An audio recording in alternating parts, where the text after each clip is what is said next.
Give it up for Oscar Gomez.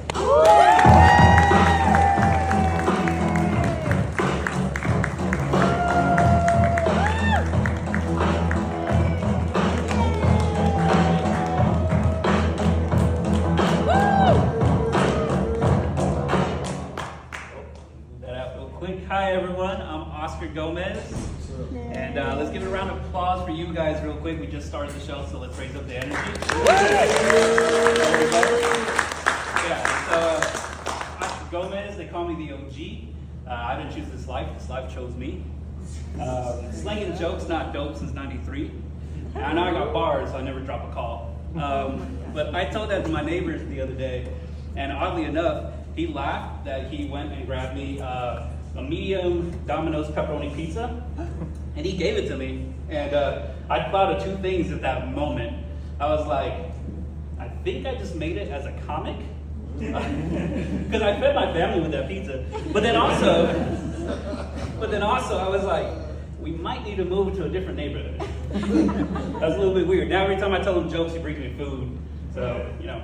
But real quick, I know I came out here, Oscar Gomez, and you guys are like, wait a minute, doesn't necessarily look too much like a Gomez. And I grew up knowing that, so I came up with a system. When I got into comedy, I wanted to be like Logic, the rapper. For those of you who don't know, he's half, there we go, yeah, he knows. He's half black, half white. And in all his songs, he always has at least one verse where he explains that he's black. So I'm kind of like that, but with my ethnicity, because I'm Mexican. So I'm a little bit more subtle than what Logic is.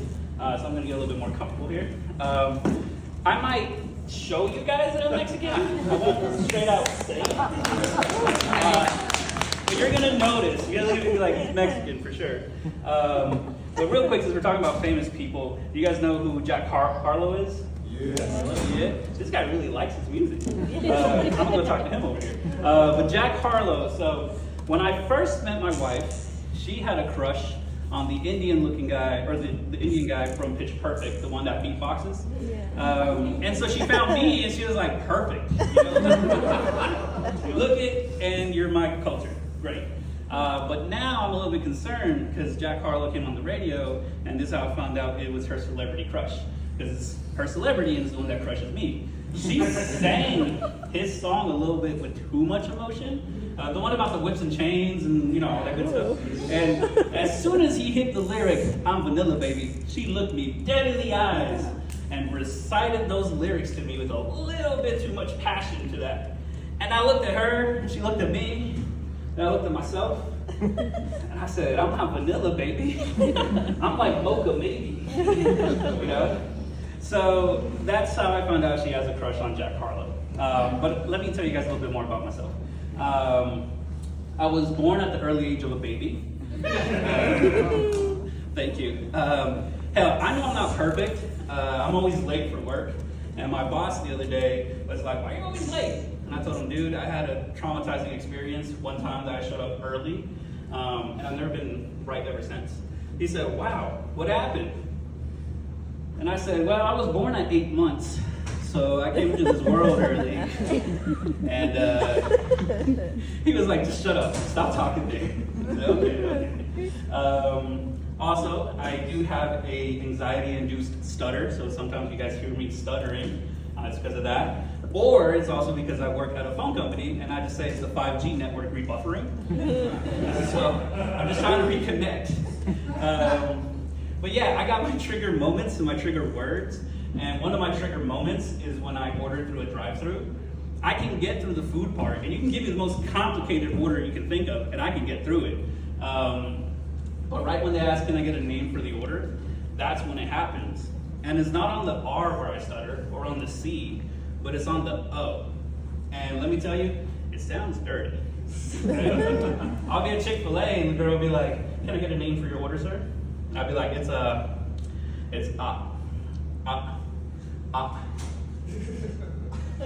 Oscar. And she just looks at me and she'd be like, that'd be my pleasure. And I'm just feeling so ashamed. I'm like, no, I think that was my pleasure.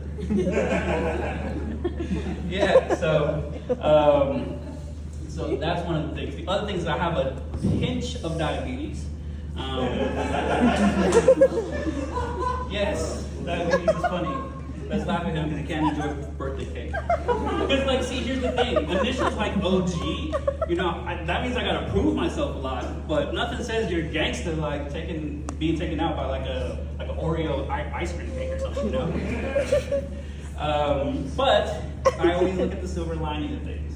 I told my wife when I got diagnosed, I was like, don't worry, babe, this is good news for us. She said, why? I said, because when I go through my midlife crisis, I can never have a sugar baby. And I can never be a sugar daddy. It's bad enough I look like chocolate, right? Well, I always try to look at the silver lining because of that. One of the things too that happened when I was diagnosed is they were like, Mr. Gomez, please sit down. I said, please don't tell me to do that. She was like, why? I said, because last time my mom told me that my dad divorced, and so traumatized. She's like, okay, well, it's not that bad. You just have diabetes. I said, yay. So I was like, dang, I'm not here for a long time, but I'm here for a good time because I like to eat, right?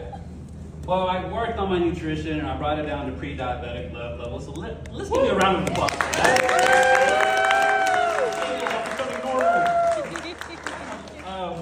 And yeah, so I was like, cool, so I am here for a long time. And then she said, Mr. Gomez, sit back down. She's like, you have severe depression. I looked at her and I said, well, wait, if I got diagnosed with diabetes, I'm not here for a long time, for a good time. But now I am here for a long time. But now you're telling me that I get to choose my time? I'm so happy you guys laughed at that one. Because she did not. Yeah, that's how I found out I have commitment issues, because she recommended me to go to therapy. And I have commitment issues, and it's because I have two therapists. I don't know how to tell one about the other. So now I go to therapy. And one of them, she actually does her job. The other one, I gotta make shit up every time I go. Like for example, I told her I had pognophobia. I think I pronounced that right. Don't quote me on it. Pognophobia, which is the fear of beards. You know? Oh shit. Right? I was afraid of my own beard. Then the other one was glossophobia, fear of public speaking. Clearly, she believes that she cured me, because here I am. But my dumb ass forgot to come up with a third thing the last time I went up there. And so I just thought of the first thing I thought of, thought up in my head. I was watching Brooklyn Nine-Nine. Jesus, the reception here. Anyways, I was watching Brooklyn Nine-Nine. And then I was like, oh, I gotta go to my session. So I went there, and she's like, so what troubles you today? And I said, I have a fear of the Backstreet Boys. She said, tell me why. All